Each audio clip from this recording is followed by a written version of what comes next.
have something to show you. How my children became my landlords overnight. It began not with a raised voice or a family argument, but with the quiet slide of an envelope under my bedroom door. The paper was heavy, official, and its message was brutally clear. I had 30 days to vacate the property.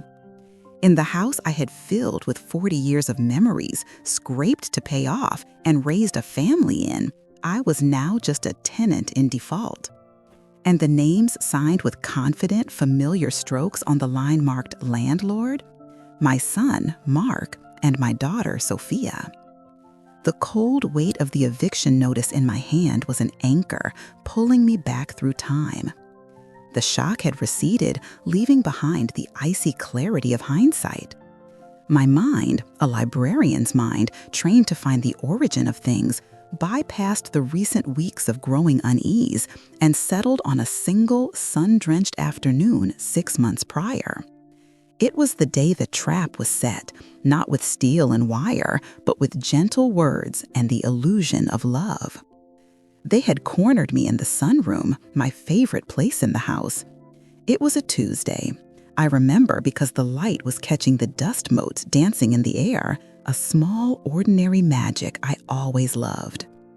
Daniel had arrived with a leather briefcase I'd never seen before. And Laura brought a lemon loaf cake, my favorite, still warm from the oven. It was a carefully staged ambush of affection. "Mom," Daniel started, placing his briefcase on the wicker table with a soft, authoritative thud. He had that tone he used when he was about to explain something complicated to a client, a blend of condescension and manufactured patience. "We need to talk about the future, about protecting your legacy." Legacy, the word hung in the air, so much grander than my quiet life. My legacy was a collection of well-loved books, a garden that bloomed stubbornly every spring, and 2 children. 2 children who were now looking at me with a synchronized, practiced concern. Laura cut a thick slice of cake and pushed the plate toward me. "We're just worried, Mom. With everything getting so expensive and you being here alone, we want to make sure you're taken care of. That this house," she gestured around the sun-filled room, "is safe." Safe from what? I wanted to ask. From burglars? From a fire? The threat they presented was far more abstract and therefore far more terrifying. Daniel launched into a monologue peppered with terms like asset protection strategy, probate, and Medicaid look-back periods. He painted a grim picture of a future where a sudden illness could devour every cent Robert and I had ever saved, forcing the sale of the house to pay for my care. He made it sound as though the state was a vulture circling overhead, just waiting for me to falter. "There's a simple solution," he said, finally opening his briefcase. "A modern estate planning tool. We put the house in our names now. Legally, it becomes our asset, completely shielded from any of your future medical liabilities." "For you," he smiled, a quick, reassuring flash of teeth, "absolutely nothing changes. You live here forever, just like always.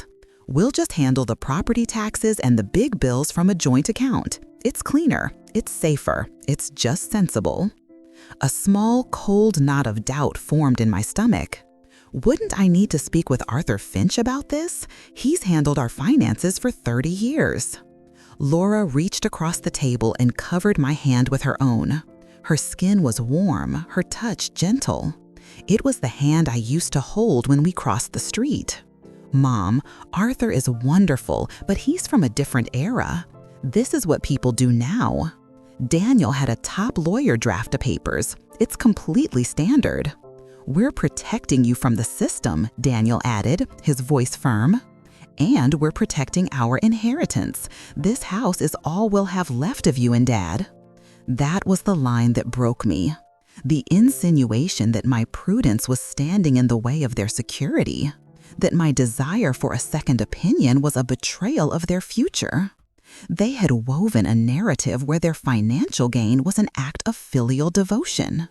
To refuse was to be difficult, untrusting. To refuse was to be a bad mother. So I signed the paper he slid in front of me, a quitclaim deed, I now know. I signed away 40 years of my life on a sunny Tuesday afternoon, my signature a messy scrawl next to their neat, decisive ones. They celebrated with another slice of cake. And as I sat there in the present, on the floor of my hallway with the eviction notice clutched in my fist, I finally understood. The arrangement wasn't sensible. It was a transaction. They hadn't protected my legacy. They had liquidated it. The promise they made was that nothing would change. It was a lie, of course, but it was delivered with such sincerity that it felt like a sacred vow. The weeks following the signing of that document were a masterclass in subtle colonization. My life, my home, began to be rearranged, not with brute force, but with the quiet, insistent pressure of their suggestions. It was like watching a shadow creep across a room. You don't notice its progress moment by moment, but eventually you find yourself in darkness. It began in the kitchen. Laura arrived one Saturday with a stack of sleek white storage boxes. "Mom, this place is so cluttered," she announced, her voice bright and helpful. "Let's streamline things. It will be so much easier for you to find what you need." Before I could protest, she was emptying my cabinets. My mother's china, the mismatched set that had served every holiday meal of my life, was wrapped in bubble plastic and relegated to a box labeled Sentimental Garage. In its place went a stark white set of minimalist dishes she had bought. "Isn't that better?" she asked, stepping back to admire her work. "So clean." It was clean. It was also sterile, a kitchen scrubbed clean of its history, of me. Then came Daniel's necessary investments. He walked the property with a contractor, pointing out imaginary flaws. "The foundation has settling cracks, Mom. The wiring is pre-code. This is a lawsuit waiting to happen." He spoke of improving the house's value, using funds from my savings account, which we now shared, a concession I'd made for convenience. I never saw an estimate, only the debits on the bank statement. A new flagstone patio I didn't want replaced the vegetable garden Robert had so lovingly tended. A team of landscapers I didn't hire tore out my unruly rose bushes in favor of severe architectural grasses. My home was being flipped, and I was still living in it. The most insidious change was the quiet theft of my autonomy. My mail, once a small pleasure of the day, started appearing on the hall table already opened. "Just sorting out the junk for you, Mom," Daniel would say, tapping a neat pile of bills. "Don't want you stressing over this stuff." He and Laura had taken over paying the bills from the joint account, a task I had managed perfectly well for 50 years. But their narrative was consistent. They were reducing my burdens. They were helping. How could I object to being helped? To do so would have made me seem ungrateful, difficult. They had built a perfect cage of consideration, and I was too polite to rattle the bars. The paper cuts were small, but they were constant, and I was slowly bleeding out my independence without even realizing I was wounded.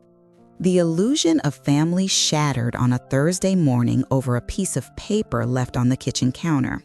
It was lying next to the new minimalist sugar bowl Laura had bought, a stark white rectangle against the cold granite. I almost missed it. I thought it was more of Daniel's business mail, which he'd taken to leaving in a pile for himself. But this single sheet was placed deliberately, perfectly centered, waiting to be found. It was an invoice.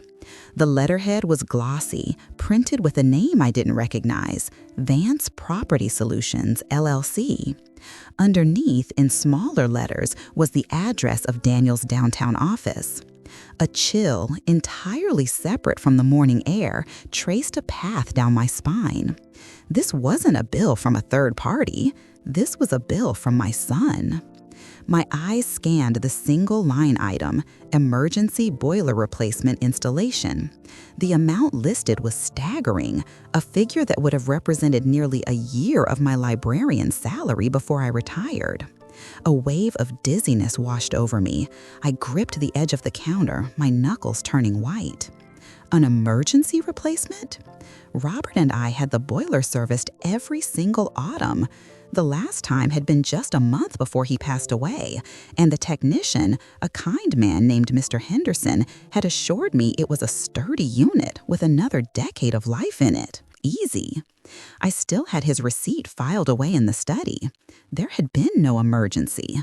The heat worked perfectly. My gaze dropped to the bottom of the page.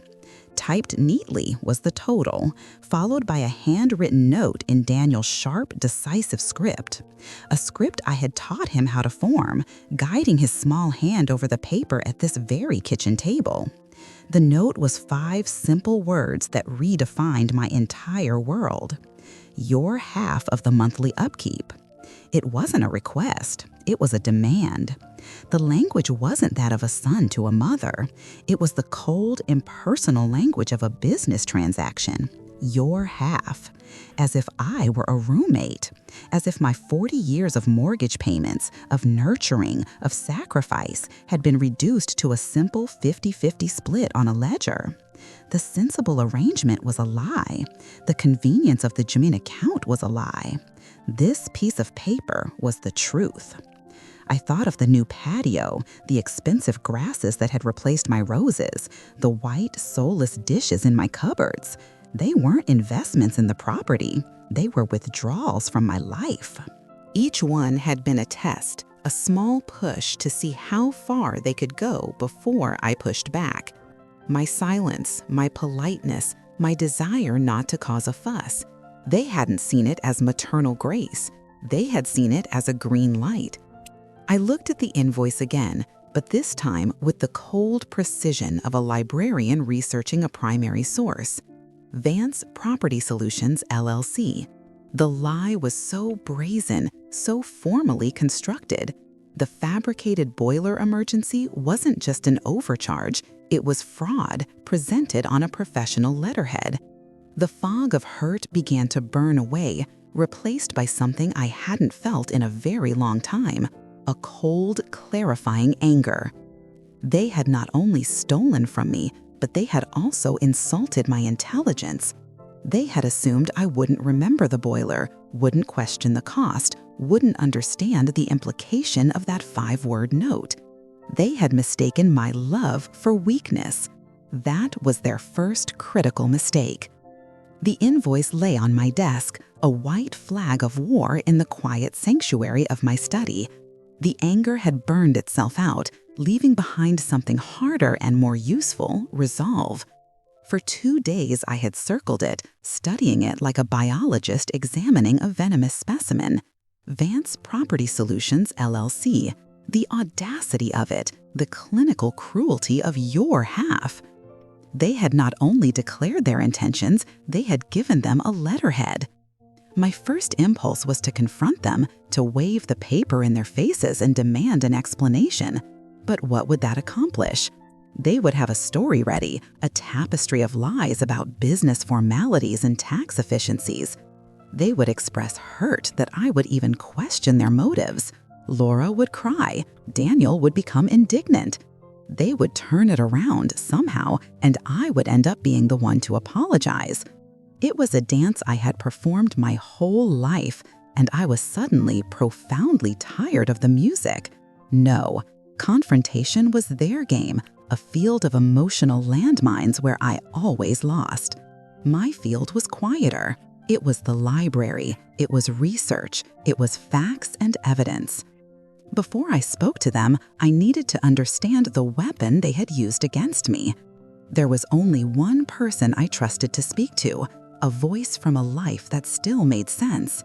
My hand was steady as I picked up the phone and dialed Arthur Finch's number from memory. Arthur had been Robert's financial advisor, but he was more than that. He was a friend, a man who had sat at our dinner table and mourned with me at the funeral.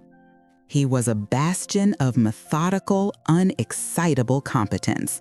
"Arthur, it's Eleanor Vance," I said, my voice calmer than I felt. "Eleanor, what a pleasant surprise. How are you holding up?" His voice was a comfort, unchanged by the years. "Am well, thank you. I was hoping to schedule a routine portfolio review." And I paused, choosing my words with the care of a chess player. I had a small question about some estate planning documents Daniel and Laura helped me with a few months ago. Of course, I have you down for a review next month, but we can always move it up. What's on your mind?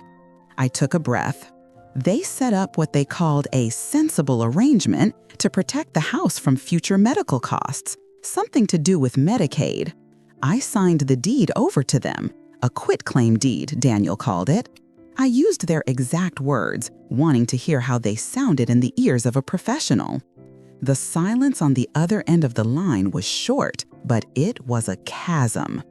When Arthur spoke again, his tone had lost its casual warmth. It was replaced by a careful, professional neutrality that was more alarming than any exclamation. I see, a quitclaim deed. And did their lawyer provide you with a fully executed copy for your personal records, Eleanor? They said they would handle all the paperwork. Of course, he said, the phrase now carrying an entirely different meaning. And this joint account Daniel mentioned setting up for household expenses? You have full, independent access to review all the statements for that account, I presume? The statements are sent to Daniel's office. He said it was to streamline the bookkeeping. Another pause, this one longer. I could picture him in his office, stroking his chin, his brow furrowed. He was a man who hated loose ends, and I had just presented him with a knot of them. Eleanor, he said finally, his voice measured. It is always best practice to have your own copies of any legal document you sign. Always.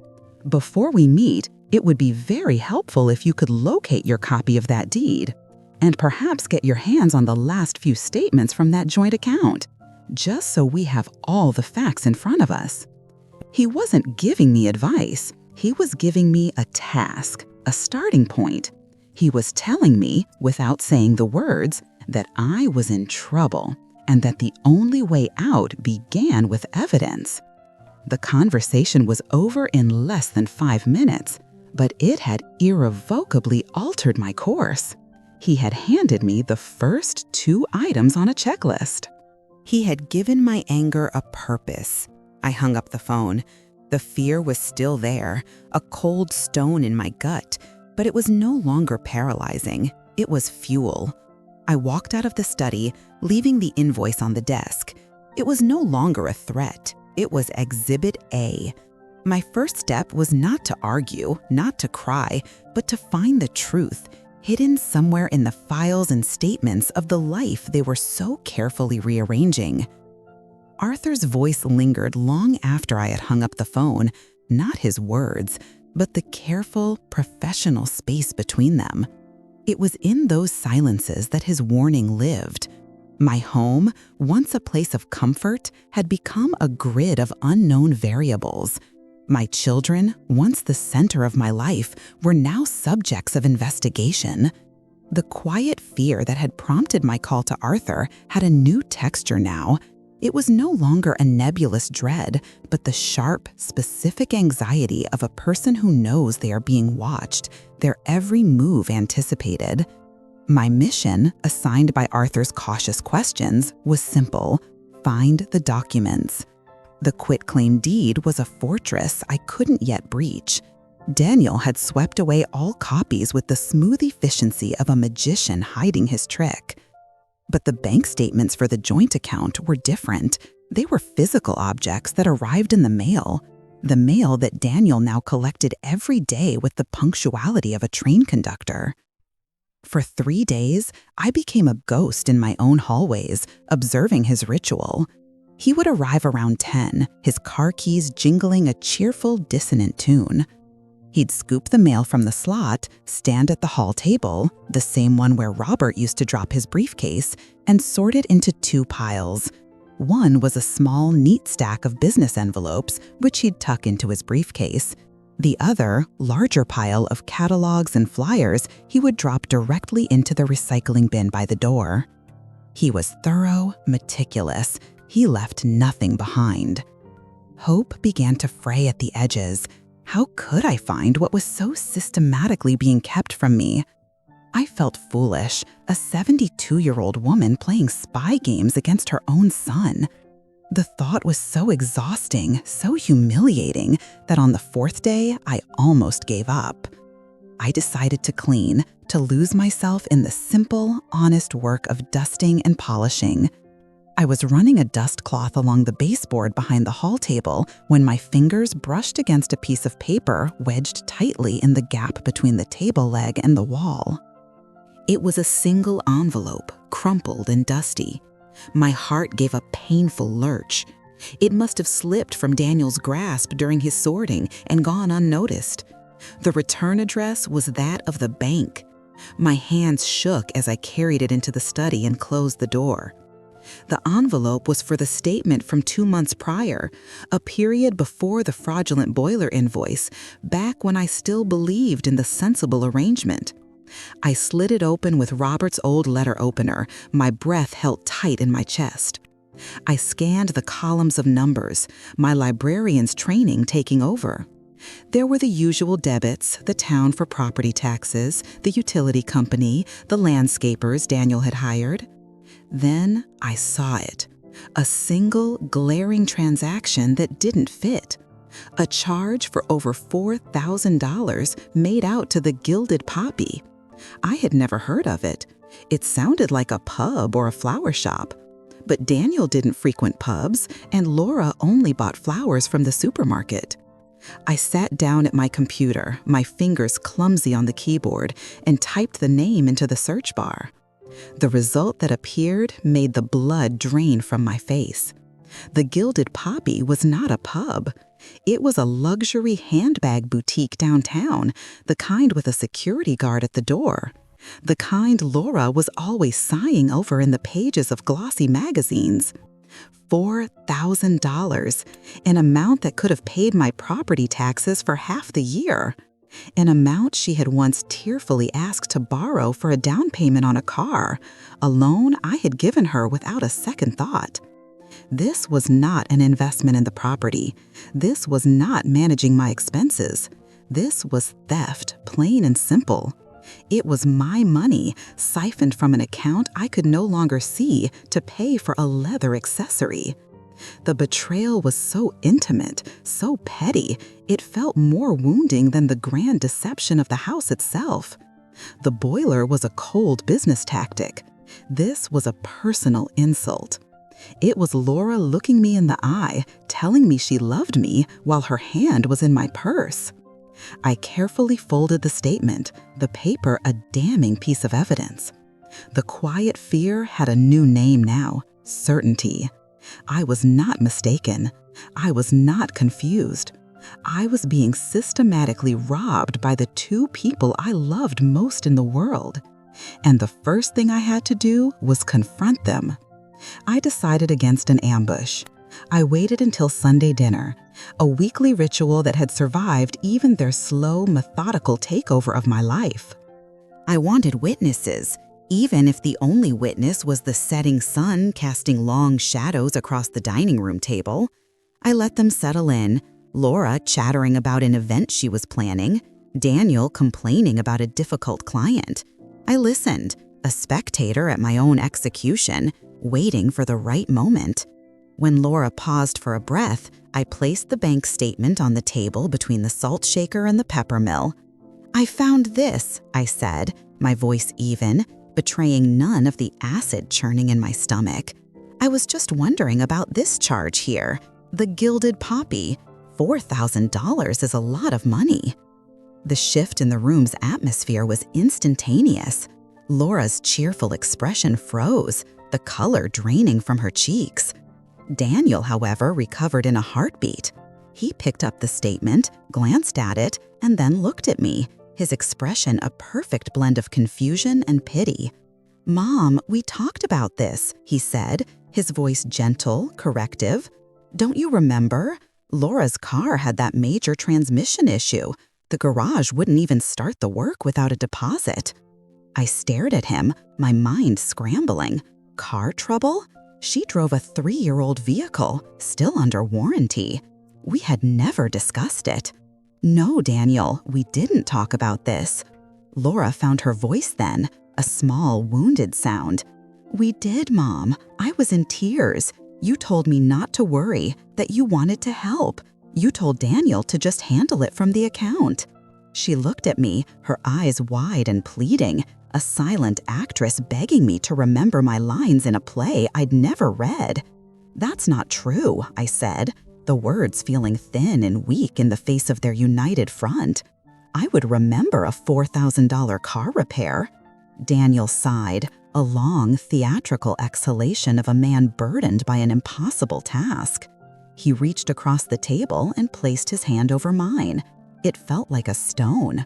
"Mom, you've been a little forgetful lately. Remember last week when you couldn't find your reading glasses and they were on your head the whole time?"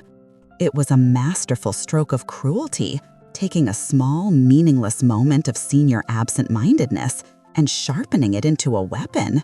He was not just lying, he was actively rewriting my reality, painting me as a dotty old woman whose memory was failing, whose perceptions could no longer be trusted.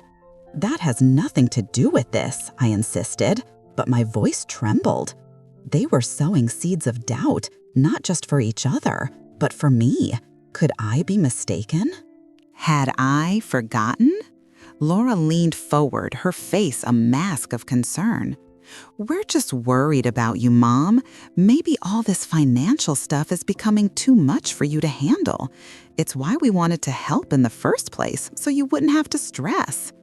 There it was, the cage of their consideration, its bars now reinforced with my supposed incompetence.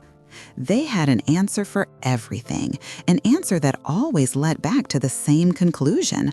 I was losing my mind, and they were my saviors. They weren't just stealing my money and my house. They were systematically dismantling my confidence, my sense of self. They were trying to erase the competent, intelligent woman I had always been and replace her with a caricature, the forgetful old woman who needed to be managed. I looked from my son's pitying gaze to my daughter's false concern, and I understood. This was their strategy. It was no longer about a single invoice or a handbag. This was a campaign to discredit their only witness. In that moment, sitting at my own dining table, I realized they were prepared to have me declared incompetent to get what they wanted. The fight wasn't just for my assets anymore. It was for my sanity. EOT. I left the dining room that Sunday without clearing the plates. I walked straight into my study, closed the door, and picked up the phone. I did not call Arthur Finch to ask for his opinion. I called to ask for a name. "Arthur," I said, my voice low and steady, "the situation has escalated. They are trying to convince me I'm losing my memory. I need a lawyer, not a family lawyer, someone who understands this specific kind of ugliness." There was no surprise in his voice, only a grim resignation. "I was afraid of this, Eleanor. I have a name for you. Grace Chin. She's the best elder law attorney in the city. She's sharp, discreet, and she does not suffer fools. I'll call her office and tell them to expect you. Don't tell Daniel or Laura where you're going. Take a taxi." Grace Chin's office was in a quiet, unassuming building downtown, sandwiched between a bookstore and a chocolatier. The office itself was a reflection of the woman Arthur had described. It was a world away from the emotional chaos of my home. The walls were lined with books, not just law tomes, but works of history and philosophy. The dark wood of her desk was clear, except for a single neat stack of files and a pen. The room was silent, orderly, and sane. For the first time in months, I felt like I could breathe. Miss Chen was a woman perhaps in her late 40s, with a calm, intelligent face and eyes that missed nothing. She did not offer pity or platitudes. She offered me a cup of tea, gestured to the chair opposite her, and said simply, "Arthur told me the basics. Please tell me everything in your own words." And so I did. I laid out the story like a librarian cataloging a series of unfortunate events. The sensible arrangement in the sunroom, the quitclaim deed I signed without counsel, the slow erasure of my belongings, the invoice from Vance Property Solutions, LLC, the bank statement for the Gilded Poppy, and finally, the Sunday dinner, where my memory itself was put on trial. I spoke without emotion, presenting the facts as I knew them. She listened without interruption, her fingers steepled under her chin. When I finished, she was silent for a long moment, her gaze fixed on the blank legal pad in front of her. "Thank you for being so clear, Eleanor," she said finally. Her voice was calm, but it held a core of steel. "What your children have done and what they are attempting to do has a name in my world. It's called undue influence." She explained the concept with the precision of a surgeon. It wasn't about a single signature on a single day. It was about a pattern of behavior. It was about isolating a person, creating dependency, and exploiting a relationship of trust for financial gain. The gaslighting, she explained, was a classic tactic. If they can convince you, and more importantly, a judge, that you are confused and incompetent, it retroactively justifies their actions. They weren't stealing, they were managing the affairs of a woman who couldn't do it herself. Hearing my chaotic, painful experience given a formal, legal definition was like a light being switched on in a dark room. I was not going crazy. I was being manipulated. "Can we fight this?" I asked, the question feeling fragile in the quiet office. "We can," she said, meeting my gaze directly, "but it will not be easy and it will not be pleasant. A quitclaim deed is a powerful document. To overturn it, we need to prove that your signature was not an act of free will, but the result of this undue influence. Right now, it's your word against theirs." She leaned forward. "So, our first job is to change that. Your most important task, starting this moment, is to stop talking and start documenting. You will no longer confront them about money. You will no longer argue. You will become an observer in your own home. You will write down every conversation of consequence. You will save every receipt, every note, every text message. You will become a librarian of your own case." She didn't make promises of a swift victory. She laid out a clear, difficult path forward, paved with diligence and evidence. I felt the last wisps of grief and confusion burn away, replaced by a cold, resolute clarity. I had walked into her office a victim. I was walking out a plaintiff. My greatest advantage was the caricature of me that lived in my children's minds. To them, I was a Luddite, a woman who still called the internet the web and thought of her smartphone as a device primarily for making phone calls. Daniel had set it up for me years ago, patiently showing me how to answer a call and open my email, then promptly forgot about it. He never imagined I would learn anything more. This assumption of my incompetence became the cloak for my rebellion. Following Miss Chen's instructions, I transformed from a passive victim into a meticulous archivist of my own life. My first lesson was in the art of digital survival. Late at night, with the house quiet and my children asleep in their own homes, I sat at my desk and taught myself. I created a new email address with a name that had no connection to me, a digital dead drop. I learned how to take a screenshot on my phone, a skill as potent as any weapon. I discovered the voice recorder app that had come pre-installed, an invisible ear I could place anywhere. My new role began. When Laura would text me, "Hey Mom, Dan needs to cover a vendor payment. Is it okay to pull $2,000 from the house account just for a few days?" I would no longer reply with a simple, "Of course, dear." Instead, I would screenshot the conversation, email it to my secret address with the date and time in the subject line, and then reply with a placid, agreeable message.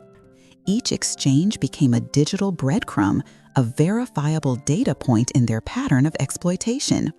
The voice recorder was my most powerful tool. Before Daniel came over to discuss household matters, I would open the app, press record, and slide the phone onto the coffee table next to a stack of magazines. He never noticed. He was too busy explaining. "So, the property taxes went up again, Mom?" he'd say, his voice full of a businessman's weary resignation. "It's outrageous, but we've got to cover it. I'll just adjust the automatic transfer from your pension to cover the difference. Don't worry, you won't feel a thing." Every word was captured. Every sigh of his manufactured burden. Every casual mention of a transfer I had never explicitly authorized. I would sit there, nodding and sipping my tea, playing the part of the docile, slightly confused mother he expected. Inside, I was a stenographer, cataloging every lie. After he left, I would save the audio file, label it with the date and topic, property tax increase, new landscaping bill, and upload it to a secure cloud storage account Miss Chen had helped me set up. I became a forensic photographer. The invoice from Vance Property Solutions was my first exhibit. I photographed it in bright, clear light. I took a picture of the handwritten note Daniel had left demanding my half. When Laura left a Post-it note on the fridge that said, "Took your credit card for groceries, we'll pay you back," I photographed it before she could throw it away. I was building a fortress of evidence, one digital brick at a time, constructing an unshakable, time-stamped reality that no amount of gaslighting could tear down. The most damning piece of evidence came not from a recording, but from an oversight. Daniel, confident in my technological illiteracy, had once used my laptop to log into his email. He had forgotten to log out. One evening, searching for a cookie recipe, I opened the browser and his inbox was there. My hands trembled as I saw a chain of emails between him and Laura. The subject line, a single chilling word: strategy. "She's asking questions about the boiler," Daniel had written. "We need to double down on the forgetful angle. It's the only way to keep things moving without lawyers." Laura's reply was even colder. "Agreed. I'll bring up the time she forgot Grandma's birthday. The more confused she seems, the more justified we look. Let's schedule another asset review for next month. I need that plumbing invoice paid." There it was. Not just deception, but a premeditated conspiracy laid out in black and white. Their tactics, their motives, their contempt for me. I screenshotted the entire exchange, my heart hammering against my ribs. This wasn't just evidence of undue influence. This was a confession. They thought I couldn't navigate their world of text messages and emails, but they were wrong. I was a librarian. I knew how to find things, and I had just found the index to their entire rotten book. The summons came via a text message from Daniel. "Mom, Laura and I need to have a quick family business meeting with you tonight, 7 p.m. Important. The phrasing was so sterile, so corporate, it was almost comical. A family business meeting to be held at the dining table where he had learned to use a fork? The arrogance was breathtaking. They were no longer pretending. I was no longer their mother. I was a subordinate, being called into the boardroom. I spent the afternoon with a quiet, methodical calm. I brewed a pot of tea. I called Miss Chen and reviewed the plan one last time. I felt no fear, no anger, just the serene focus of a librarian about to reshelve a book that had been egregiously misplaced. Before they arrived, I placed my phone on the sideboard, screen down, next to a vase of flowers. I opened the voice recorder app and pressed the small red button. They arrived precisely at 7, Daniel carrying his leather briefcase, Laura holding a bakery box tied with string, another prop for the stage. They sat opposite me, a panel of inquisitors. They didn't bother with pleasantries. Daniel opened his briefcase and pulled out a laptop. He turned it around to face me, the screen glowing with the unforgiving grid of a spreadsheet. "Mom, we need to talk about cash flow," he began, his tone grave. "As you know, the costs of maintaining a property of this size are significant. We've been absorbing a lot of the inflationary pressures ourselves, but it's simply no longer sustainable." He pointed to a column of figures highlighted in red. Insurance is up 12%. Property taxes, as we discussed, are up 9%. The landscaping contract is increasing. Utilities are through the roof. The bottom line, he said, tapping a finger on a bolded number at the bottom of the screen, is that the current arrangement is operating at a loss. Laura chimed in, her voice soft and sympathetic. We know this is difficult to hear, Mom. We hate having to have this conversation, but Daniel's business has had a tough quarter, and with my hours being cut back, we just don't have the reserves to keep subsidizing things. Subsidizing. The word hung in the air, a masterpiece of Orwellian doublespeak. They, who had siphoned thousands for handbags and fraudulent repairs, were subsidizing me to live in the home I owned outright before they tricked me? Daniel delivered the final blow. So, effective the 1st of next month, we need to adjust your monthly contribution. We've run the numbers, and a 30% increase is the bare minimum to get the household back in the black. He looked at me, expecting arguments, tears, confusion. The reactions of the forgetful old woman they had so carefully constructed. He expected me to be overwhelmed by the spreadsheet, to crumble under the weight of their business-like authority. It was a perfectly executed maneuver designed to corner me, to make the demand seem like an unfortunate but logical necessity. It was their final fatal miscalculation. They had forgotten who I was. I was not just a mother. I was a librarian. For 35 years, my job was to organize information, to find the truth buried in the stacks, to see the patterns others missed. And for the last several weeks, I had been the most diligent librarian of my own life. I let the silence stretch, watching the confidence on their faces curdle into a slight unease. I did not look at the spreadsheet. I looked directly at them. My compliance had made them careless. My silence had made them bold. They saw a frail old woman, but they were about to meet the executor of Robert Vance's estate, a woman who knew the true value of every stock, every bond, and every lie they have ever told.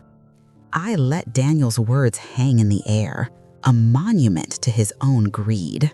A 30% increase, he had said, a non-negotiable business reality. I met his gaze, then Laura's, and for the first time in months, I felt no sting of betrayal, only the clean, cold clarity of a problem that was about to be solved. I did not argue with his spreadsheet. I did not cry. I did not plead. Instead, I rose slowly from my chair, walked to the sideboard, and picked up 2 identical manila folders that had been resting beside the vase of flowers.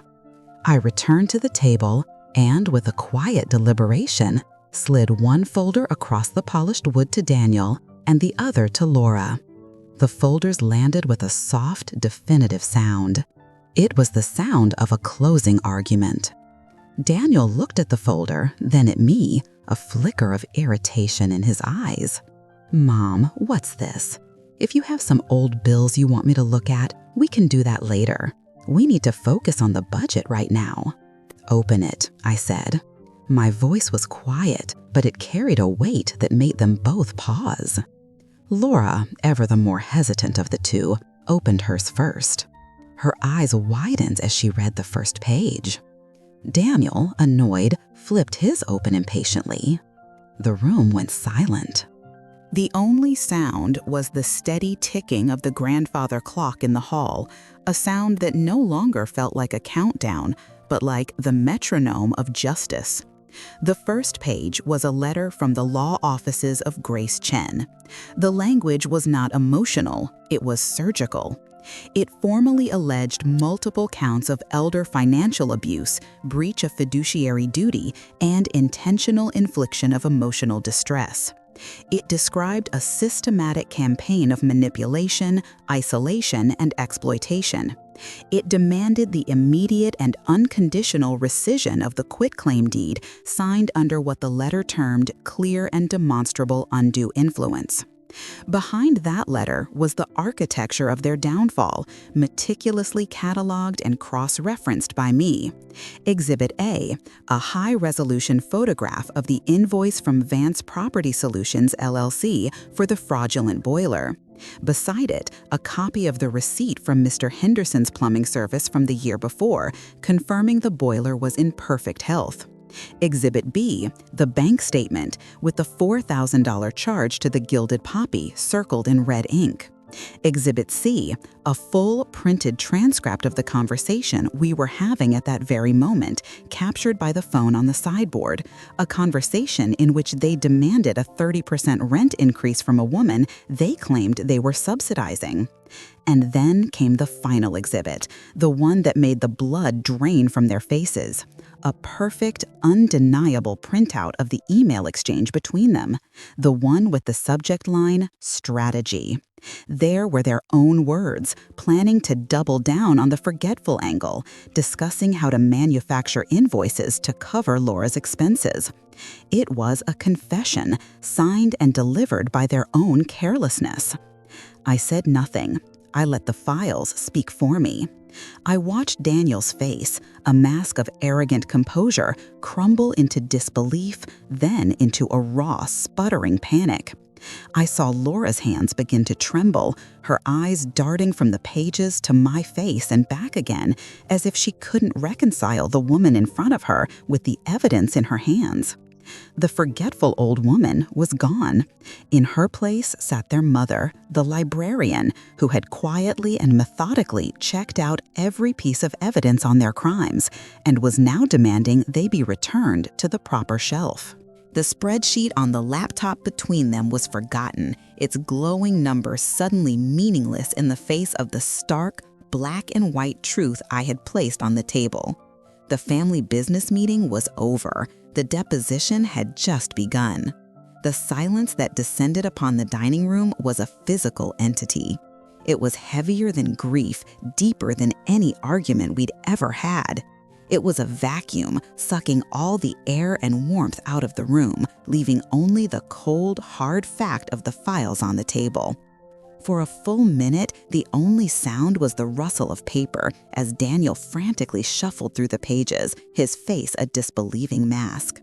Laura just stared, her hands flat on the table as if to steady herself, her knuckles white.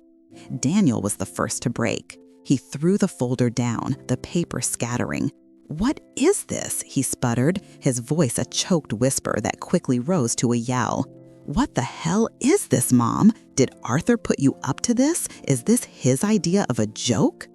He was looking for a third party to blame, a puppet master. The idea that I, his technologically inept, forgetful mother, could have orchestrated this was so far outside his realm of possibility that his mind refused to accept it. "This is insane," he continued, his voice cracking. "You've been spying on us, recording us? We were trying to help you. We were protecting your assets." Laura finally found her voice, but it was shattered, threaded with tears. "How could you do this to us?" she sobbed, the performance of a wounded daughter clicking instantly into place. "We're your children. Everything we did for you, for this family, to make sure you were safe." The old arguments, the familiar emotional levers were being pulled one last time. But they had lost their power. They were pulling on strings that were no longer attached to me. I watched their panic, their frantic attempts to rewrite the narrative in the face of their own words, and I felt a profound and weary sadness. I was not watching my adult children. I was watching the desperate machinations of two people who had been caught. The love I felt was for the children they used to be, not the strangers sitting across from me now. I waited for their storm of accusations and tears to subside into ragged breaths. I did not raise my voice. I did not defend myself. I simply waited for the silence to return. And when it did, I spoke. "The time for discussion is over," I said, my voice perfectly level. I reached down beside my chair and lifted a third manila folder, placing it in the center of the table. "There are two paths forward from this moment. You will choose one of them, now." I opened the folder. Inside were 2 documents, each with a signature line at the bottom marked with a small yellow tab. "This," I said, tapping the papers, "is a deed of rescission prepared by my attorney. It reverses the quitclaim deed. It returns this house to my name, fully and without condition. It also dissolves the joint bank account and revokes your power of attorney. Path A is that you both sign this document right now. You will then leave this house and we will sever our financial relationship entirely." Daniel stared at the papers, then at me, a sneer forming on his lips. "And if we don't? You'll what, sue your own children?" "That is path B," I said, meeting his gaze without flinching. "If you refuse to sign, my attorney will file a lawsuit tomorrow morning at 9 a.m. for the recovery of all assets obtained through undue influence and financial exploitation. And these," I gestured to the 2 evidence folders still lying on the table, "all of this, the emails, the recordings, the fraudulent invoices, will become a matter of public record." The finality in my voice, the starkness of the choice, finally broke through their panic. They understood. This was not a negotiation. It was a surrender. Laura's sobs quieted into hiccuping breaths. Daniel's face, which had been flushed with anger, turned a pale, sickly gray. The public record, the shame, the career-ending implications for a consultant who built his reputation on trust. I had not aimed for their hearts. I had aimed for their reputations, the one thing they valued more than my love. I slid a pen across the table. The pen lay between them on the polished wood of the dining table, a small black instrument of surrender. For a long moment, no one moved. The future of our family, what was left of it, was contained in that single object. Laura reached for it first. Her hand trembled so violently she could barely grasp it. She pulled the document toward her, her movements jerky and small. She didn't read it again. She simply signed her name on the indicated line, a messy, tear-blurred signature that looked nothing like the confident one on the eviction notice. She pushed the folder away from herself as if it were contaminated and covered her face with her hands, her shoulders shaking with silent sobs. Daniel watched her, his face a mask of cold fury. His defeat was not quiet or sorrowful, it was violent. He snatched the pen from the table, his knuckles white.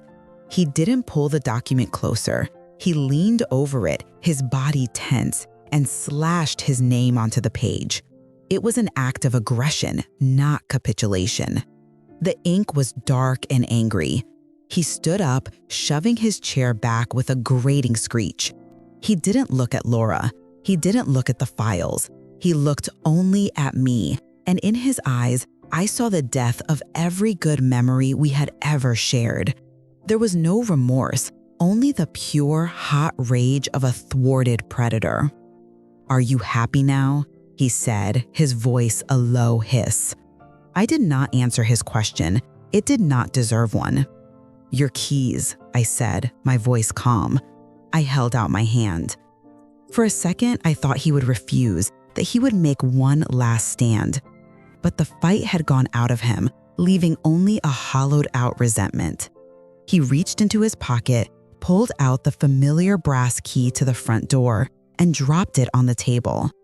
It landed with a clatter that sounded as final as a gavel. Laura, still sobbing, fumbled in her purse and did the same. They left without another word. I listened to their footsteps retreat down the hall. The front door opened, then closed with a soft click. And then there was silence. It was a new kind of quiet. It was not the tense silence that had filled the house for months, the silence of waiting for the next demand, the next veiled insult. This was a silence that was vast and empty, a space cleared of its debris. In that moment, it felt neither good nor bad, simply vacant. The next morning, the first call I made was to a locksmith. A young man came and changed every lock on every door. He handed me a set of new, gleaming keys that felt wonderfully unfamiliar in my hand. They were mine alone. My second call was to the bank. With the documents Miss Chen had filed, I closed the joint account and transferred my funds back into an account that was solely and securely my own. Then, I began the slow, quiet work of reclaiming my space. I went into the garage and found the box labeled sentimental. I unwrapped my mother's china piece by piece and washed away the dust of its exile. I placed the mismatched plates and teacups back in the kitchen cabinets, their familiar floral patterns a welcome sight after months of sterile white. I pulled the weeds from Robert's vegetable garden, my hands in the rich soil. I made an appointment to have the severe architectural grasses torn out and my unruly roses put back in. The phone has not rung. There have been no texts, no emails, no unannounced visits. The storm has passed, and what remains is the profound stillness of the aftermath. Some might call this silence loneliness, the sad quiet of an old woman abandoned by her children. But they would be wrong. It is the quiet of a library after the doors have been locked for the night, a space where every story is in its proper place. It is the sound of peace. It is the sound of ownership. It is the sound of a dignity I had to fight to reclaim from the people I should have been able to trust the most. Tonight, as the sun set, I walked through my quiet, orderly house. I went to the front door, and with the key that was mine and mine alone, I turned the lock. The sound of the deadbolt sliding home, a solid, definitive chunk of metal and wood, was the most beautiful sound I have ever heard. It was the sound of my own door, locking from the inside. Eleanor's journey is a powerful and difficult reminder that dignity is not something that can be given or taken away, but something that must be defended. True peace isn't always found in reconciliation, but in the quiet strength it takes to set a boundary, even when it breaks your own heart.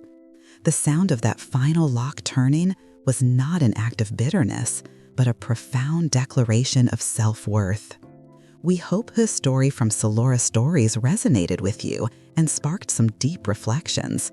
The dynamics of family can be incredibly complex, and we would love to hear your perspective in the comments below. When Eleanor discovered the email conspiracy, do you think her decision to gather more evidence in secret was justified, or should she have confronted them immediately? Thank you for being here with us today. We'll be back soon with another story where a quiet inheritance from a distant aunt reveals a family secret so shocking it threatens to unravel the lives of everyone she left behind.